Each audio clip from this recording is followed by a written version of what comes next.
운영이든 소프트웨어를 개발하든 내가 풀어야 될 문제를 정확하게 이해하는 게 너무나 중요합니다. 응? 하여튼 그래서 뭘 풀어야 되는지를 알았어. 아, 사람들이 여행 가는 거 좋아하는구나. 그래서 값싼 비용으로 여행 가는 걸 좋아하는구나. 자, 그렇다면 여행지는 어떤 게 있고 현재 어떤 지역에 어떤 호텔들이 존재하고 그들의 가격이 얼마고 사람들이 얼마나 많이 거기 그 호텔을 사용하고 이런 것들에 대해서 내가 데이터를 모아야 되겠구나. 라고 판단을 하겠죠. 내가 이제 뭘 해야 되는지 결정을 하면 데이터를 모을 텐데 그 데이터는 어떤 형태가 있냐면 이미 잘 정리된 형태의 파일로 존재할 수도 있고요. 그렇죠?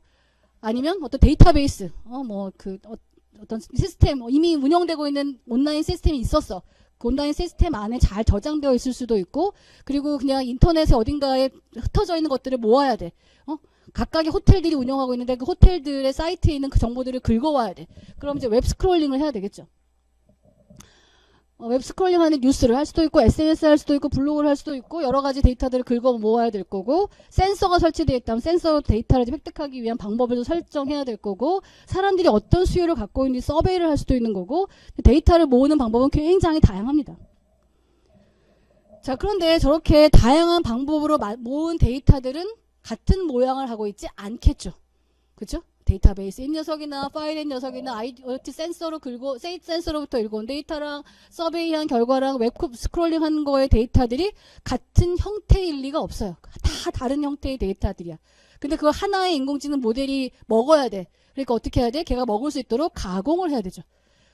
데이터 프리 프로세싱이라는 걸 해야 됩니다. 그 인공지능 모델이 잘 먹을 수 있도록.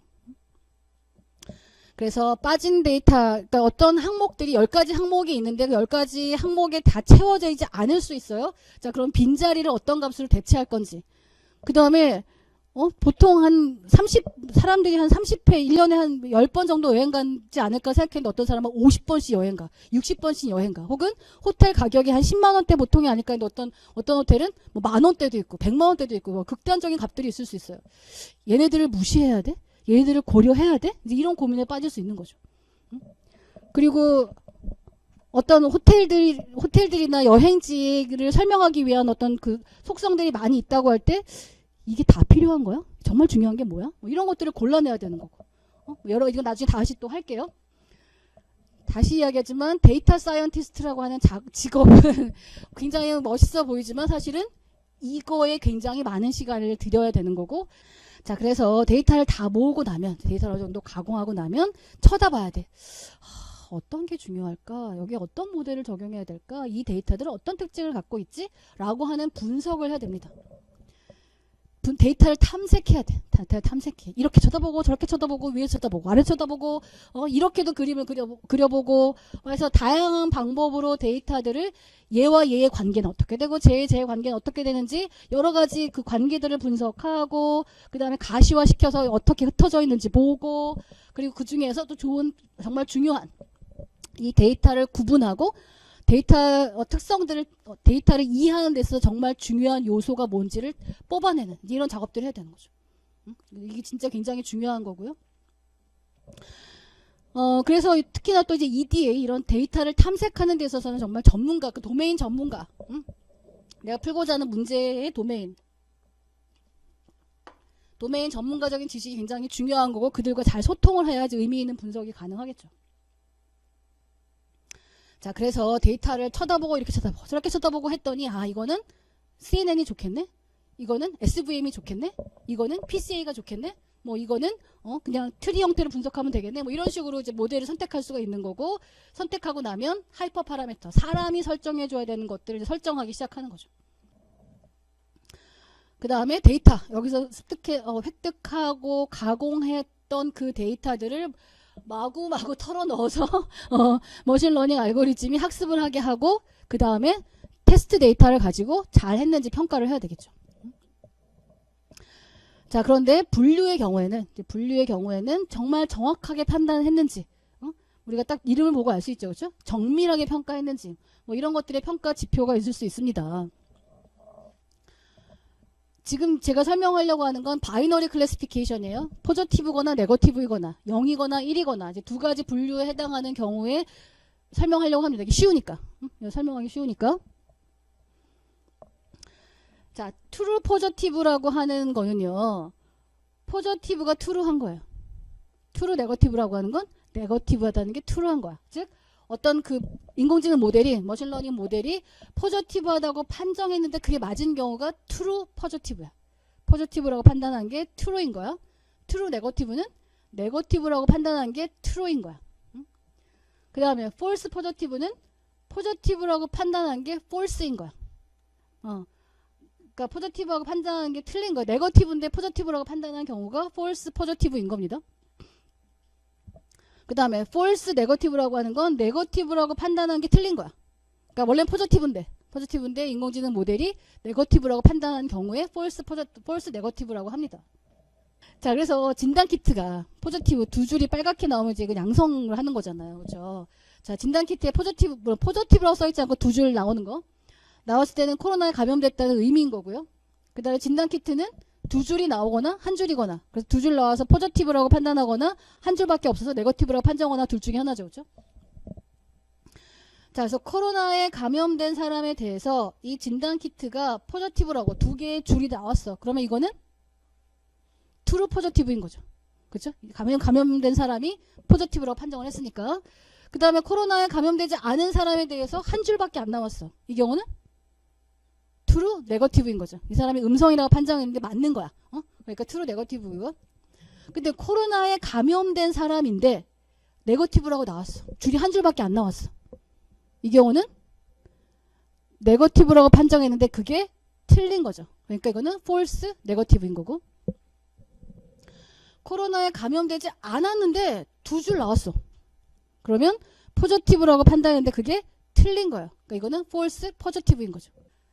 자, 그래서 accuracy라고 하는 건 올바르게 예측된 데이터의 수를 전체 데이터의 수로 나눈 거예요. 그러니까 전체 임상시험을 했는데 전체 검사를 했는데 그게 분모인 거고 그 중에서 포지티브인 걸 포지티브 진짜 감염된 사람을 감염됐다고 하고 감염되지 않은 사람을 감염되지 않았다고 판정한 그런 경우가 accuracy에 해당하는 거고요.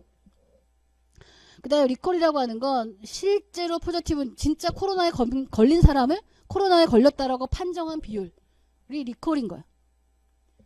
그 다음에 프레시전은 정밀도인 거죠. 그러니까 포지티브라고 판단한 게 얼마나 정확한 거니? 라고 보는 게 프레시전이에요. 그래서 모델이 포지티브라고 판정한 데이터 중에서 실제로 포지티브인 데이터의 비율이 정밀도인 거야. 프레시전. 포지티브하다고 판단했는데 그게 얼마나 정확하게 정밀하게 판정을 한 거니? 라고 하는 게 프리시전이고 F1 스코어라고 하는 거는 리콜과 프리시전의 조합 평균이에요. 그러니까 둘만 가지고 판단을 할 수도 있지만 둘 조합 평균해가지고 그러니까 단순히 2분의 1이 아니고 조합 평균이라는 걸 써가지고 평균을 내서 이게 그래서 너무 리콜만 세거나 너무 프리시전이 센 게 아니라 둘 다 유효할 때 유용한 걸 택하겠다라고 하는 그런 판단인 거죠. 자, 그래서 accuracy라고 하는 건 전체 집합이니까 그치? true positive, true negative, false positive, false negative 이게 전체 집합이죠. 그 케이스 분해 포지티브인데 맞다고 판단했고 네거티브인데 참으로 표현했고 판단했고 그런 것들을 분자로 쓴 게 accuracy가 될 거고요. 리콜은 실제로 포지티브인 거는 어떤 거야? true positive인 것과 false negative인 거야. 그죠? false negative 뭐라 그랬어요? 진짜 포지티브인데 네거티브라고 판정한 거라 그랬잖아요. 그러니까 실제로는 포지티브인 거죠. 그렇죠? 그래서 실제로 포지티브인 데이터는 true positive와 false negative의 합인 거예요. 그거 분해 true positive 이게 리콜인 거지. 자, 그 다음에 프레시전이라고 하는 건 모델이 포지티브로 예측한 거예요. 그러니까 둘 다 포지티브야. 그치? 모델은 다 포지티브라고 판단을 한 거고 그게 맞는 경우와 틀린 경우 두 개의 합이 모델이 포지티브로 예측한 데이터의 총 합이 되겠죠. 그거 분해 트루 포지티브의 비율 이게 프레시전이 될 거고 F1 스코어라고 하는 건 이거의 조합 평균이에요. 조합 평균은 이렇게 계산을 합니다. 자, 그런데 이게 포지티브의 비율과 네거티브의 비율이 비슷하면 상관없는데 병을 진단하는 경우에 그렇죠? 흔한 병이 아니라 굉장히 드문 병을 진단하는 경우에는 실제 병에 걸린 사람이 되게 적잖아요. 그렇죠? 그러니까 어느 한쪽이 그런 것처럼 어느 한쪽이 굉장히 작아. 포지티브 그러니까 두 포저티브와 네거티브의 비율의 차이가 굉장히 큰 경우에는 이 에큐러시가 약간 오해를 불러일으킬 수도 있어요. 응? 그러니까 어느 하나가 굉장히 커. 굉장히 크면 나머지가 작으면 이게 잘 됐는지 안 됐는지, 그러니까 전체 이걸 많이 판단했는지 적게 판단했는지가 영향을 끼치지 못할 수도 있어요. 이게 워낙 크면 8,000 더하기 10 해보세요. 8,000 더하기 10이나 8,000 더하기 15나 8,000 더하기 25나 그쵸? 그 별로 의미 차이가 없어요. 응? 어떤 분이 농담으로 자기가 빚을 10억을 졌습니다. 여기에 100만 원을 더 빚을 얻으나 200만 원 더 빚을 얻으나 별 차이가 없다. 이런 농담들도 하는데 응? 그래서 두 클래스의 사례수의 차이가 크면 어느 하나의 큰 값이 분자 전체를 도미네이트 하기 때문에 이 값이 그렇게 정확한 값이 아닐 수도 있다라고 하는 그런 문제가 있고요. 자, 그 다음에 또 이건 뭐냐면 네거티브를 포저티브라고 오판한 거에 대해서 여긴 지금 보면 다 폴스 네거티브와 트루 포저티브에서 포저티브에 대해서만 판단하고 있어요. 그쵸? 실제 포저티브인 케이스에 대해서 얘기하고 있는데 폴스 포저티브 그러니까 실제로 포저티브인 걸 정확하게 찾았니? 라고 하는 것만, 그러니까 암에 걸린 사람, 뒤에 나올 거지만 코로나에 걸린 사람이 진짜 코로나에 걸린 사람들 중에 얼마나 많이 찾아냈니? 라고 하는 걸 따지는 건데 엄하게 코로나에 안 걸렸는데 걸렸다라고 하는 사람은 여기 고려에 빠져 있는 거잖아요. 그죠? 실제 난 코로나에 안 걸려서 활동해도 되는데 너 안 돼. 나오지 마. 집에 처박혀 있어. 라고 하는 그런 거에 대한 고려는 하지 못한다라고 하는 거고 여긴 또 거꾸로 모델이 포저티브 예측한 거에 대해서만 한 거기 때문에 포저티브를 네거티브로 폴스 네거티브에 대한 것들이 빠져 있다라고 하는 거가 그러니까 이게 얘기해서 왜 하냐면 두 개를 같이 봐야 되는 이유에 대한 거 하는 거고 다시 뒤에서도 설명할게요. 자, 암 발생률이 0.1% 가정합시다. 이거는 사회적으로 알려져 있는 값인 거예요. 알려져 있는 값이라고 하고 암 진단 모델을 개발했어요. 암 진단 모델을 개발을 해서 10,000명을 대상으로 임상 실험을 했어. 그랬더니 암 환자 10명 중에 8명을 암으로 판정했어요. 자, 이 대목에서 질문이 나오죠. 그러면 저 10명의 암 환자는 어떻게 정확하게 알았어요? 그거는 이미 알고 있다고 치고 새로운 모델을 개발한 거니까. 그래서 실제 암 환자 10명 중에 8명을 암으로 판정했는데 문제는 뭐냐면 암이 없는 환자 999명도 암으로 판정했어. 그러니까 암이라는 판정을 정확하게 하기 위해서 너무나 민감하게 하다 보니까 암이 아닌 사람도 암이라고 판단을 한 거예요. 자, 근데 코로나도 5일 동안 격리하고 일주일 동안 격리하니까 문제인데 암이라고 생각해 보세요. 응? 여러분 가족 혹시 모르겠는데 가족이 내가 암에 걸렸다든지, 그렇지? 내 가족이 암에 걸렸다라고 할 때 그 충격이 엄청난 거잖아요.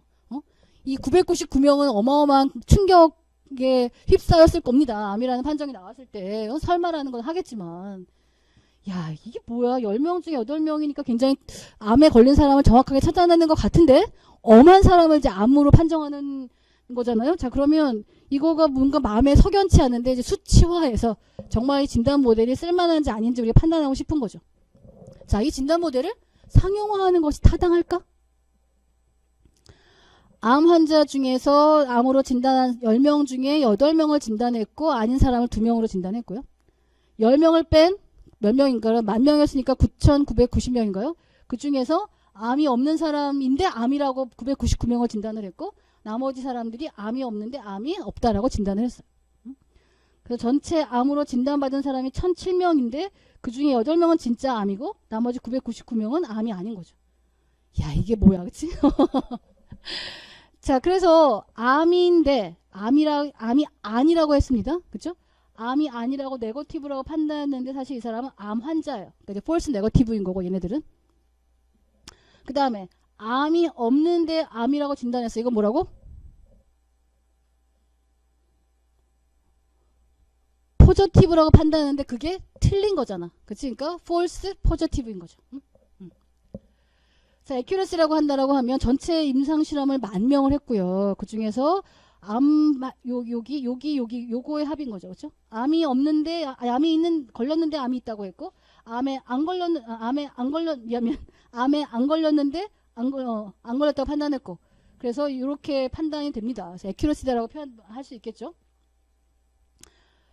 근데 아무튼 아까 얘기했던 것처럼 이런 식으로 굉장히 불균형이 심한 경우에는 좋은 지표가 아니라는 거. 자, 보세요. 이게 이런 거야. 10명 중에 만약에 8명이니까 다행인데요. 10명 중에 3명만 했다고 해볼까요? 10명 중에 3명만 맞췄다고 해봅시다. 그러면 여기가 3이 되겠죠. 3 더하기 8,991이나 8 더하기 8,991이나 값에 큰 차이가 없어요. 응? 그쵸? 그러니까 숫자상으로는 비슷한 값이 나와서 아 이거 되게 훌륭한 녀석이다라고 판단하겠지만 사실은 아닐 수 있다는 거야. 끄덕끄덕? 응. 자, 그 다음에 리콜에 가면 리콜이라고 하는 건 암 발생 포저티브라고 판단하는 것 중에 진짜 포저티브인 거의 비율이니까 10분의 암 걸린 사람 중에서 얼마나 암인 찾아냈니? 라고 하면서 굉장히 높게 잘 찾아냈죠. 자, 그런데 진짜 암이라고 판단을 했는데 그 중에 진짜 암이 얼마야? 라고 비율을 계산을 했더니 0.008이야. 0.8%인 거죠. 그죠? 0.8%고 엄한 집에 곡소리 나게 한, 엄한 집에 불행을 가족들을 마음 상하게 한 이런 거인 건데, 그래서 F1 근데 보면 리콜이 0.8이고요. 프레시전이 0.079인데 그래서 의사결정을 어떻게 해야 되지? 어떻게 결정해야 될까? 그 결정을 위해서 이렇게 극단적인 차이가 있을 때 의사결정을 하기 위해서 조합평균이라는 걸 사용해가지고 그 평균값을 찾았더니 0.0157이야. 에이, 얘는 안 되겠다. 그치? 1.5%밖에 안 되는. 그래서 너는 안 되겠다라고 우리가 판단할 수 있는 거죠. 이게 막 0.5, 6, 7, 8 이렇게 나온다고 하면 얘는 잘 찾기도 하고 엉뚱한 사람한테 불행을 갖다 주지도 않고 그런 좋은 기법이 되겠죠. 근데 얘는 잘 찾아내는지 모르겠지만 남의 여러 사람 집에 불행을 초래하는 거기 때문에 얘는 적합한 방법이 아니다라고 우리가 버릴 수 있는 거예요. 근데 아무튼 이런 식으로 사용될 수 있다라고 하는 거를 설명을 합니다.